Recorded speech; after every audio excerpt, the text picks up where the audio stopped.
Hi, I'm Dave Edwards. One of the key elements of the GTD Getting Things Done philosophy is the natural planning method.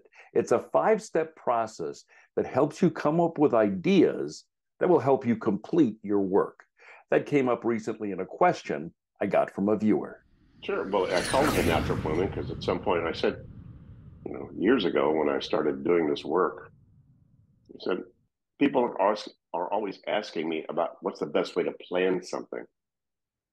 And I had to scratch my head and think about that. I don't know if I thought about it for minutes, hours, days, or weeks. But at some point I said, wait a minute, we're planning all the time. Beverly's planning, she planned how to write that question. You planned how to get dressed. You planned how to get out of the room. Oh, I want to be out of the room. Great. How do I get there? Well, I go from here to there. Yeah, we're planning all the time. I said, so what is it that we naturally do to plan? You can't stop planning. If I ask anybody to stop planning, they plan how to do that. They can't. You're teleological. You're always thinking. You're always engaged in something. And a lot of that engagement says, okay, how do I get from here to there? How do I get out of the room? How do I get dressed? What am I going to wear today?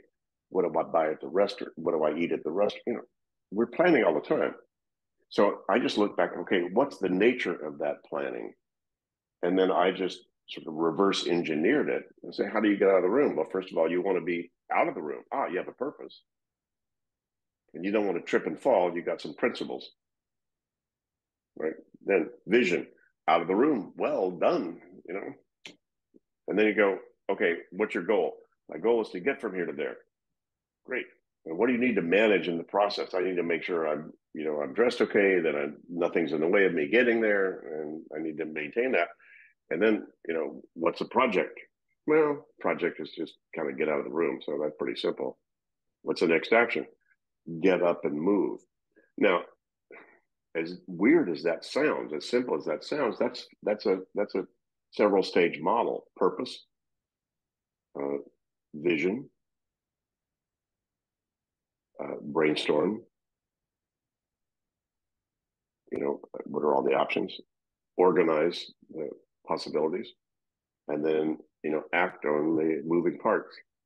So it's called the natural planning model because it's how we all naturally plan. We just don't use that model when we get to any more complex kinds of things. Oftentimes, what's the purpose of this webinar or this project we're doing right now? Great. What's our vision? Well, be successful, be cool. People like this. Wonderful. What are all the possibilities and potentially relevant details? Well, here's the things I might want to ask David. Here's yada yada yada. Great. How are you going to organize all that? Well, okay, we'll just do this and we'll kind of do it ad hoc. We'll do it as it shows up. Fabulous. Then what's the next action? Let me look at the list. Okay, David, here's a question. So you did this already. I'm doing this all the time. So we're all doing this all the time. It's just in larger events, we oftentimes forget some of these stages, and each one of these stages can be done less well or better. What's the purpose of the project that you're involved in? What's the what's the vision of wild success if that's done successfully? What are all the potentially relevant details that you might need to consider to be able to make that vision happen? Well, great. Then how do you organize all of those things into some sort of either sequences or priorities or components? Great. And which ones are the moving parts right now that you need action steps that you could take? So it's not rocket science unless you're building rockets, in which case you're still going to do this. The rocket scientists still do this. That's what they do. What's the purpose of going to Mars? What's the purpose of building this kind of thing? Why are we doing that, by the way? And what's our vision? Oh, our vision is going to be this is going to happen and da da da.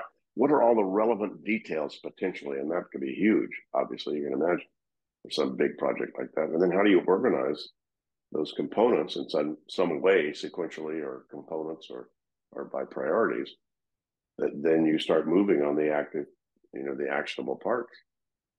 So it's nothing new. Look around and see successful projects being done. They do this. They may not call it this, but then oftentimes it's much like teams. we're about to publish a new book on GTD and teams, and a lot of teams work really well, but they don't know why or how they work really well, and so they don't know how to then transfer that to another team they may move to. Right? It worked because somehow by magic they created all the right components together. They knew the purpose of the team. They had a vision of success for what the team was going to do.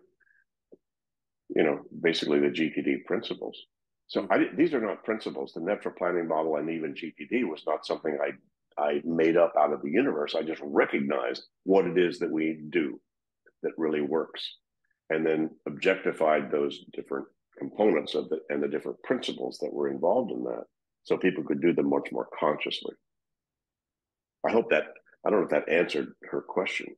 Well, no, I think, but I think it does. And my takeaway from what you just said is that while a lot of things we do, we kind of naturally do this planning model, but maybe it wouldn't hurt to, on more complex issues, kind of force us to go through those steps mentally, so that we have a greater grasp of the issue. Correct. David Allen is the author of GTD, Getting Things Done. I get to talk with him periodically. If you have questions for David, post them below or email them to me at daveedwards@outlook.com. Hey, thanks for joining me today. I'm Dave Edwards.